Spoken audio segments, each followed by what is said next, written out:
இந்த இடம் பார்த்திங்கன்னா ஊட்டியில் இருக்குங்க. இந்த இடம் பார்த்திங்கன்னா 10 ஏக்கர் கொண்ட ஒரு டீ எஸ்டேட், ஒரு மினி வாட்டர் ஃபால்ஸுடன் கூடிய இருக்கிறது.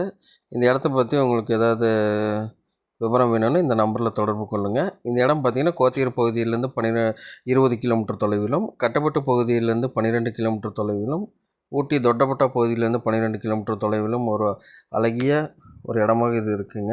இது யாருக்காவது விருப்பம் உள்ளவர்கள், இந்த இடத்தை வாங்க வேண்டும் நினைக்கிறவர்கள் இந்த மற்ற விவரங்களை அறிந்து கொள்ள இந்த நம்பரில் தொடர்பு கொண்டு உங்களுக்கு தேவையான தகவல்களை பெற்றுக்கொள்ளும்படி கேட்கிறேன்.